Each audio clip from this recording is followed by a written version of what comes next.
This is FX Medicine, bringing you the latest in evidence-based, integrative, functional and complementary medicine.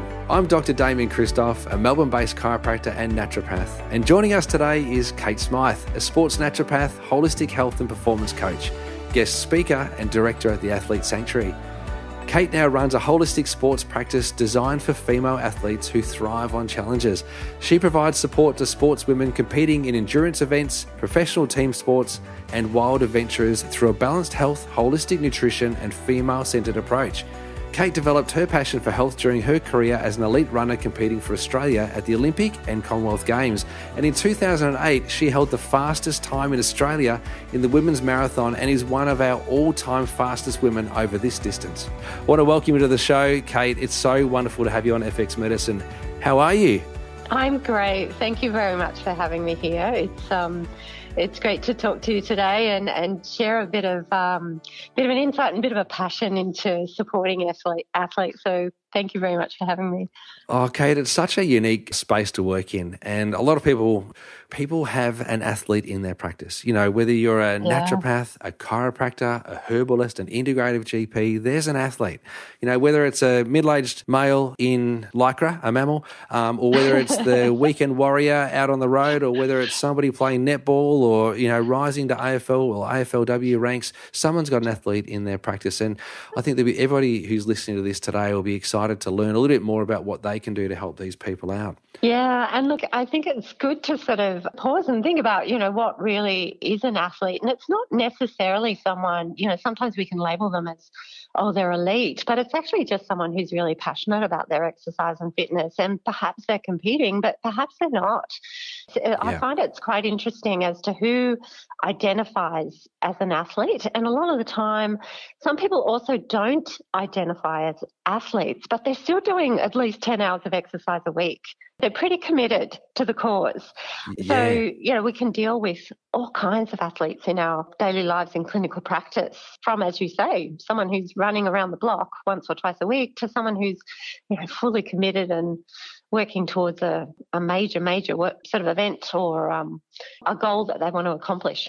Yeah, it's so true, so true.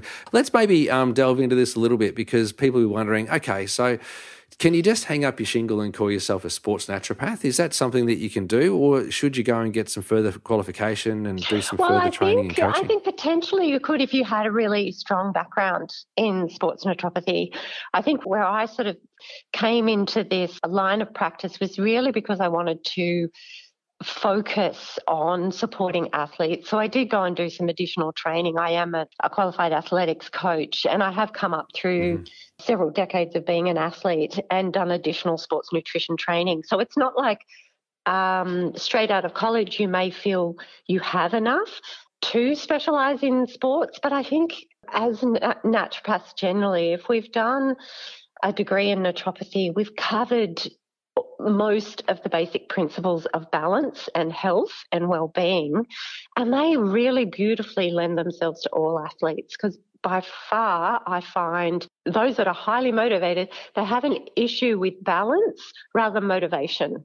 So they're not always, but typically A-type plus, and they're not just trying to achieve in their sport, they're high achievers in life. So they tend to be burning the candle at both ends with a fair amount of gusto. So, you know, sometimes just helping them to take a little bit of a rain check on how much they're jamming into their lives is, you know, as much as we need to give them, because they're really good at, you know, as I said, motivating and exercising, but often it's about the right mix, the right balance, and then fueling and actually looking after their health so that they can achieve those goals, because they're very focused on the exercise, not always on the lifestyle and the general principles of overall health. That as naturopaths, that's our gig, right? Yeah, that's right. We help bring people back into let's call it homeostasis, for want of a better word, but or balance. So just thinking about that, Kate. How does a athlete who's an A++ type, how does that person handle you saying, "Hey, cool your jets, you know, let's get back into balance. You know, let's not burn the candle at both ends." What sort of athlete is coming to you and is going to accept that sort of advice? So it really depends on the level of athlete that I'm dealing with. So those that are in high performance, i.e. they're trying to get to the Olympics or World Championships, then it's a different kind of language because we're trying to meet their performance goals. So the way that I may language that would be around, this will help your performance. Do you realise that the overall balance within this approach is perhaps lacking in some of the support that could actually make you perform better? And I go through the wave of training as well, because typically they will be in a scheduled system that will give them a training block and then active recovery as well. So they'll have some kind of periodization to their training. And in some situations, that is also broken down into a weekly basis. So I always start the conversation around, what they're training for, what is their training load, what is their daily, load like, because one athlete might be doing one session, another athlete might be doing up to 3 or 4 sessions a day. So we've got a huge variance in terms of load that an athlete is going through. And then it also is very age dependent. A junior athlete, you may be able to have a conversation around the basic principles of fueling their body, but you're not going to go into as much detail or technical conversation as you could with a mature athlete who knows their physiology, who really is right into their thorough understanding of Krebs cycle, of all the detail. It really depends on the athlete. But I find if we're having an issue with recovery and rest, I go back to the basics again of sympathetic dominance and parasympathetic nervous system. And when I can explain the two sides of the coin, their ears prick up and they go, I get it. So if I did actually do some more yoga or parasympathetic based activity, I'll find I recover better. Therefore, the next day I can actually perform better in that session or that game or, whatever it is. And then over time, I describe it a little bit like building a book. So a session or an event is just one page in their book, and it's the consistency and the building blocks over time that get them to their career peak, over many, many years. So it's not, it's not even what they're doing on one day. It's the little things that they're doing frequently, which again goes back to basic principles of naturopathy. It's just those little things that can make a huge difference if we do them repetitively over time. But I do find telling an athlete who is fully committed to the cause to just have a rest and take a holiday is a bit of a dirty word. So we kind of, instead of having a complete rest and take time off, it's more about, let's see how we could change the load. Let's see how we could adjust this balance. And that's the kind of language I tend to use rather than stop, you can't do this isn't good for you, because that is quite difficult for an athlete to digest.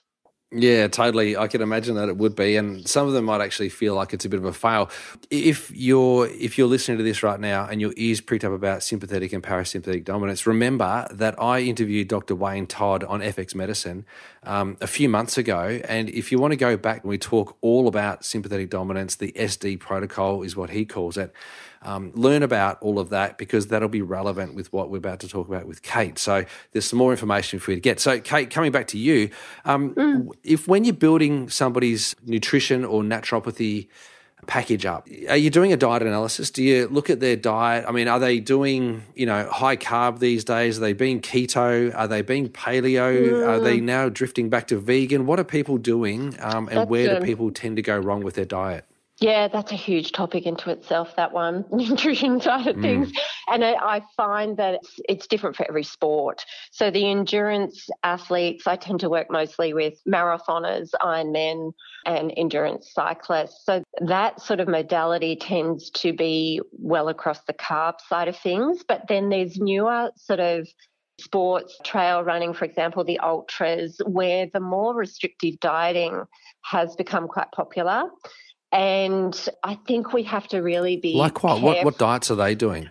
What are they doing? For example, low carb the idea of fat adaptation, which, to be honest, you can get away with when you're going at very low intensity running for a long period of time.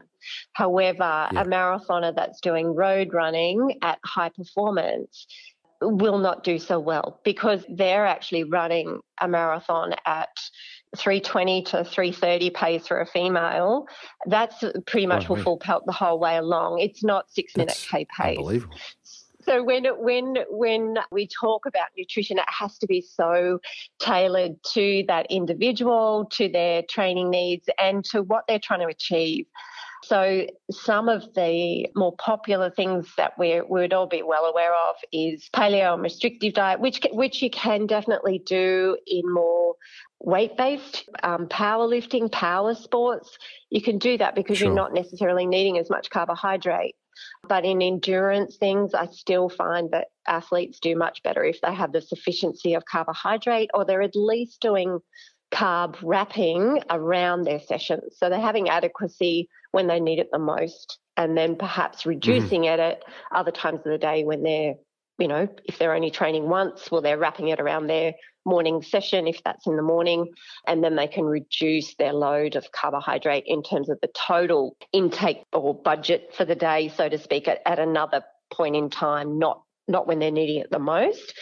And then if we're looking at things like plant-based athletes, that's become extremely popular. That's sort of the area that's growing the most rapidly at the moment. And I find that is challenging the further up the performance scale they're going, if you know what I mean. Like a recreational athlete could definitely get away with plant-based eating if they are well educated, but the higher performance levels definitely do not have as many plant-based eating athletes simply because of the demands. It's so hard. Most elite athletes are eating anywhere between 5 to 7 times a day, decent amounts of food. It's just, you literally would be just eating continuously to get the right amount of nutrient in. Yeah, how do you get the plant-based athlete to understand the importance of protein? And then next question following up from that, are plant-based proteins enough? Well, that's a really good question. I think that's where we're well placed to educate them on things like protein combining and explaining the simplicity of, okay, you're choosing not to eat red meat. Here's the equivalent in plant-based foods. And it might be a palm size of chicken, for example.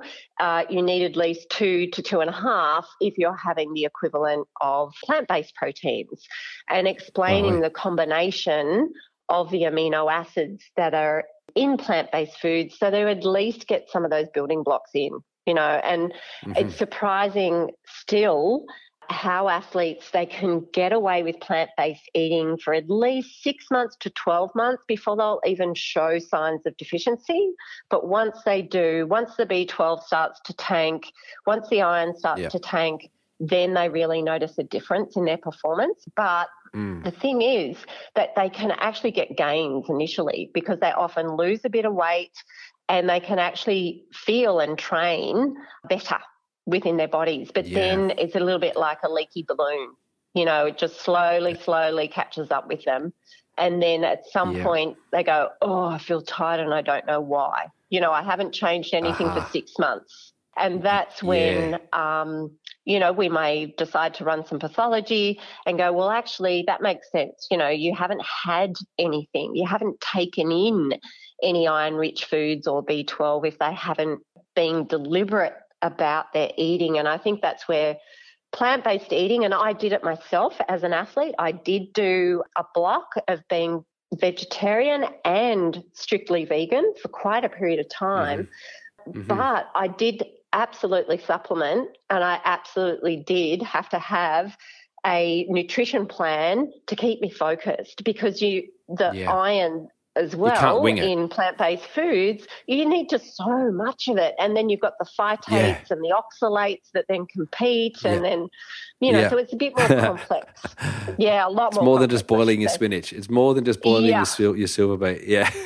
Absolutely. Kate, let's go into that, because that's obviously and clearly a passion of yours, and then we'll come back to other stuff in a second. So while we're talking about macrocytosis and microcytosis. Why don't we talk about what happens when an athlete becomes depleted or insufficient in iron, or it becomes insufficient or depleted in B12? What are the things that go wrong, and is it possible to restore it? Can it be ever fixed?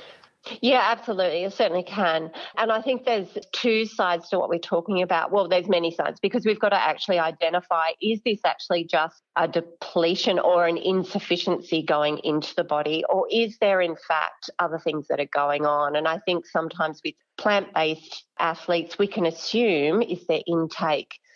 What I tend to find in clinical practice is that there can be underlying issues associated with that individual's gut health. For example, if the hydrochloric acid over time has downregulated, they perhaps have been in environments where they've been exposed to other pathogens. And because of that, I kind of liken the hydrochloric acid as a bit of a, well, it is one of our first lines of defences, but it's a little bit like the doors open.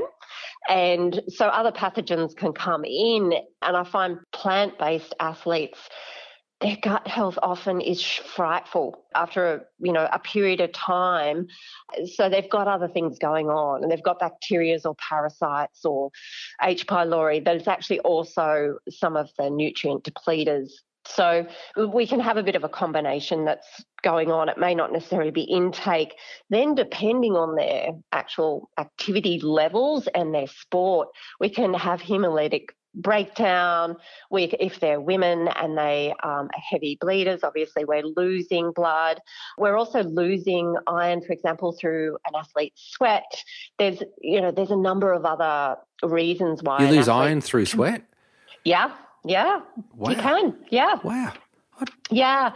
And obviously salt. all of these are micro losses that I'm talking about here. But often I find, especially with endurance athletes, we'll find that they have a lot of microscopic blood loss through urine and feces, because if they're doing intense sessions, their gut lumen can have inflammation and a lot of friction and constriction of blood flow as well. So we can get irritation that then leads to microscopic loss. And in some cases, it's not microscopic loss. After marathoners, it's not uncommon to see rusty urine. So they've actually had blood loss as a result of running 42.2 kilometres. Yeah. Yeah. And if they're doing long runs every week, well, they're losing that if they're doing a midweek long run, it's every Wednesday and Thursday that they can actually see it in the toilet bowl. So it just accumulates over time. And I think, we just have to, as practitioners, just gather as much information as we can about some of these subtle little possibilities of where an athlete may be losing iron, as well as ensuring that they're actually taking in as much as they possibly can through their nutrition, at the same time as looking after their gut health. It's not just more food. More food is not necessarily going to fix the athlete, because it really is what they're absorbing, not what they're putting into their mouth. When we go down that line of absorption, obviously there's some clear things that we look at and we see as naturopaths and nutritionists and integrative GPs. We see a few things. And a few years ago, there was a really big push towards the understanding of gluten enteropathy and zonulin and so on and so forth. Non-celiac gluten enteropathy and celiac disease, and then FODMAPs have become a big thing. So are these the sorts of malabsorptive profiles that you might expect to see with athletes, or are we talking now about people, who are putting their body into such significant stress that they're having malabsorption as a result of that? I wouldn't make the correlation necessarily between the FODMAPs and the celiacs with athletes. I wouldn't form that direct correlation. I think athletes who have any of those underlying issues will typically seek out additional help. So we may see them in clinical practice. I certainly do see them in my clinical practice, and that's also because I'm a celiac, I think. Sure. But I think it's general gut inflammation that we can see more of that then impacts an athlete's absorption. I would probably say that's more the case than necessarily pathology, so to speak. Cool. Okay, cool. That's good. I think it's really good for the practitioner to hear, because it's very easy to bark up a tree when you think of malabsorption and you kind of go, okay, you've got to be gluten-free. Okay, we're going FODMAPs. Okay, we're doing Not this. And okay, we're doing necessarily. that. No, And yes, that's no. right. And I like it. I'd have to say probably 7 out of 10 of the athletes that come into my clinic, if we start with a general, if they've got issues with digestion, if we start on a basic gut healing protocol involving all the goodies that we have as naturopaths to just help the mucosal lining, to just help those tight junctions, we inevitably find that the gut integrity improves and their ability to absorb their nutrients improves by doing that alone, without worrying about any other nasties going on. And what we're also doing is really preventing. We're preventing any further issues further down the track. But of course, we rule them out if we're suspecting if there's a family predisposition or genetic line of celiacs. Of course, you're going to rule that out. But there's other signs and symptoms, whatever else is going on. Other signs and symptoms, using of course. Proper, yeah, exactly. Yeah. Building up a full case history just because it's an athlete. Yeah, just because it's an athlete. I have athletes who do particularly well on dairy, and I go, great, okay, so if that's your thing, that's fine. Let's just keep it in moderation and balance, because that's the other thing with the A-type personality. If they jump onto one thing and think that's a good thing, sometimes they can feel that more is better. And it's all about just explaining they don't necessarily have to have whey protein isolate protein powders every day. Use it sparingly. Use it when you really need it as a backup. Instead of using it as a major food group for a meal, why not have scrambled eggs on toast, for example? And I think also we can be flexible in our approach, I think, for a lot of athletes, because generally they tend to be very healthy, generally. They don't necessarily have a poor health history, but they're pushing their bodies to a limit. So we just have to realise that, okay, we just possibly need to rebalance and recalibrate them rather than treat them as if they're a patient with a chronic illness, because they're not unwell. They've just gone over the edge and they're pushing their bodies continuously, daily. And it's about just making sure we kind of bring them back into balance again. Yeah. Great points and great advice there, Kate. Thank you. And I think that's really reassuring for all of our listeners, when they're thinking about their athletes. Okay, cool. We can just, cool the jets a little bit, come back to naturopathic principles. So we're looking at diet. That's really important. And then we're looking at sleep and rest and parasympathetic tone and all of these sorts of things. What else are you looking at? Like what are the sorts of things that you see athletes present to you with in your practice on a daily basis, weekly basis? Are you seeing knee injuries, inflammation? Are you seeing rotator cuff tears? What are the sorts of things that you're kind of seeing that you end up managing, and how would you manage it? Yeah, typically on the injury side of things, I find as naturopaths, we're not necessarily the first port of call. We can be for chronic inflammation, joint pain, muscle cramps, for example. A lot of athletes are not necessarily great, I find, with their hydration or even just basic mineral loss like magnesium. So the cramping and the general aches and pains, I think, comes along with being an athlete. It's our clinical discretion, I guess, to be able to work out, is this just the athlete pushing themselves, or is there actually a nutritional depletion issue here or insufficiency here? So not necessarily, again, a condition, it's more what are they depleted in? And I find working a lot with females that outside of anemia, they've got aches and pains and sore muscles and sometimes achy joints, but we also, especially if they're in weight category sports or endurance sports, we need to be very mindful of their body fat and cycle related to that, because the amenorrhea tends to be quite prevalent certainly in certain sports, not so much in the team sports, but definitely endurance sports. And in young women, then we can slip into more the REDS, energy deficiency side of things, and eating disorders that may come into part of that picture as well. And I think as clinicians, we just need to not assume, but just ask all those questions to see whether there potentially is an underlying issue, and then not necessarily feel that we're in the place that we need to treat them, but just pull the team together, or a supportive team of clinicians who can then best support them. So as naturopaths, we're not necessarily the first port of call with eating disorders or REDS, but we can definitely play a vital role in that team to support the athlete and get them through. On the other side, with the women's health and the cycles, I find with a lot of athletes, they can sort of let it go, although it's not a big deal to miss a cycle. And indeed, it may just not push be. it aside. It's really common for women to miss a cycle or two leading into a competition.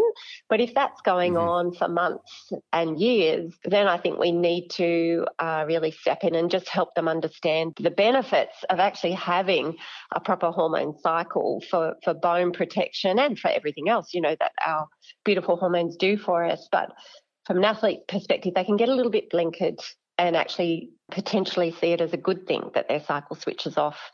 So I think we're stepping into that now. The research in women in sport is definitely increasing, which is awesome, but we still have quite a way to go, I think, in terms of our knowledge and our understanding of how to adapt training loads and nutrition for women to get the most out of that individual. Can we go back just a step there, Kate, and just go back to the amenorrhea piece? But I've come across a number of female athletes that would purposely create amenorrhea through using the contraceptive pill. And it's very difficult when they've got a concern over their iron levels, or they've been told that they've got heavy bleeding and they use the pill to manage that, to kind of have that conversation. But how do you broach the conversation with the female athlete who is on the brink of an iron deficiency and is maybe using the contraceptive pill, or is maybe now in a state of amenorrhea because she's lost so much body fat? What are you bringing up? What conversation are you having here? Generally, I go back to their performance goals, and I go back to just a really good understanding of what is their understanding of the pill and what it's actually doing, and then linking that to performance, because we know that women who are on the pill, it's not necessarily protective, for example, of bone health. We've got enough research to now say it is not doing that job. We actually need a healthy, balanced hormone cycle to be protective in later life. And also from a sports performance perspective, there's a body of evidence that's now coming to light that females who can actually have the peak and surges of our hormones can actually really get greater gains by utilising and embracing their cycle. So flatlining a female is not necessarily all that it's cracked up to be. Yep, they may not be losing the blood, but if there was another way that we could do that and balance them so that they were actually addressing the underlying cause of their problem rather than necessarily just suppressing it, and we could balance their hormones to minimise the excess blood loss, why else would you be on the pill? Well, they may be on it for contraceptive reasons, understandably, but there are also other options there. And my role is generally to just educate them on the options. We can't force anyone to make a decision. We can just give them the information and let them make an informed decision. But ultimately, I've found that most women, it's really interesting the change that I'm finding, even in young women that are coming to me and saying, look, I'm on the pill, but I want to come off the pill. I want a more natural approach. I really don't like what medication is feeling within my body, and I'd really like to try a more natural, balanced approach. I find that that's sort of, a real groundswell that is happening at the moment, not necessarily women coming in and saying, I've got endo, I really want to go on the pill, I really want to, just suppress my symptoms. They're seeking options at the moment. And I think as naturopaths, we're well placed to say, look, there are other options. We can try these other options, and not being blinkered. Our way is not the highway either. For some women, their endo is so advanced, absolutely, they do need some medication, and they're bedridden, and it's a slowly, gently approach. So we can't say, yep, we're going to fix you. It's just about, okay, what if we were to get you in a state of better balance? And what if, your blood loss was halved? And what if we improved your absorption and helped you to understand where you could actually get enough iron through your diet, would you be willing to have a look at that as an option? And inevitably I find they go, hell yes. Yes, please. When do we start? Yeah, totally. Why wouldn't you? Yeah, why wouldn't you? Hey, Kate, we've only got a couple of minutes to go, so I thought what I might do is ask you some questions that kind of almost have a yes or no answer, or a really short answer that goes beyond yes or no. Okay. All right. So with every athlete that you see, are they all deficient in magnesium? No. Ooh, no. Okay. No. All right. Interesting. All right. Cool. You said Great. all. I said no. But I'd have to say there's a really high percentage. Really all right. high percentage, Next question. But not all. If there was a percentage of magnesium deficiency in athletes, what would it be? I'd say at least 80%.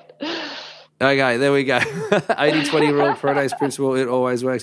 And now, does every athlete that you see need to be on some kind of nutritional supplementation or support? No. All right, great. And so primarily, the most of the time, they're able to manage their performance with real food first, yeah? Food, I always do food first and then top up the deficiencies for a period of time and then come off them. Mm-hmm. Nothing permanently. Mm-hmm. Okay. In terms of inflammation, because that's it's still a perpetual buzzword. It has been for the last 30 years. Inflammation, right? What are your top 3 tips for inflammation? What are you using? Oh, I still love not product names, but just ingredients. Yeah, turmeric and boswellia are probably my 2 go-tos. Yeah. Have you got a third one? Oh, third one. You don't have to. Fish oil, does that work anymore? Look, on a slow burn, on a slow level, but not as a quick, I've got sore joints and I need help next week. No, I'd use something else for that. Okay. Yeah. And with the athlete that's had a viral infection, and there's been lots of viral infections in this last couple of years, is there a greater need to do more for their immune system and support them, or are you seeing that they're just kind of riding it out? That's a really good question. I think a lot of athletes with long COVID that do not have the same lung capacity 6 months later. That's very much a case-based assessment, I would have to say, not necessarily across an athlete perspective. But an athlete, if they're at high performance, I'd probably put them on something quite gentle. For example, making sure their vitamin D is sufficient and maybe doing something through their food, even if that's supporting them with zinc and vitamin C-rich foods and reishi or shiitake mushrooms, just something they can include all the time as a management thing. I like it. Really good. Last question, and then we're going to finish this off. With regards to sleep, we didn't get a chance to cover it, albeit, most naturopaths would recommend that their patients and their athletes get sleep. How important is sleep and rest for the athlete, and how much sleep and rest should an athlete be getting on a daily basis? Yeah, essential. It's their number one key performance ingredient ahead of food almost, I'd reckon. Depending on, again, the athlete's expenditure of and training load, a lot of my athletes need anywhere between 10 to 11 hours minimum a day. So the way that we do that is the main bank of sleep. So early to bed, a lot of athletes are in bed by 9 o'clock. And then an afternoon nap where they can, and weekend banking of sleep. Yeah, because it's you can essential. bank it. Can you bank it away sleep? meaning they're making sure That's great. on their weekends they're not jam packed. Okay, they're all right. I think you can make up for lost sleep. You can't do that. No, Kate, what a great interview. Thank you so much for joining me today. It's been unbelievable. It's so good, and you've got so much knowledge. We could have made a 3-part episode of this one, I reckon. But we can, Kate if you Smyth, well, maybe we might have you. Kate Smyth, thank you so much for joining me on FX Medicine. Thank you, everybody, for listening today. And don't forget that you can find out all of the show notes, transcripts, and other resources on the FX Medicine website. If you want to find out more about Kate Smyth, go to athletesanctuary.com.au. I'm Dr. Damian Kristof. Thanks for joining us.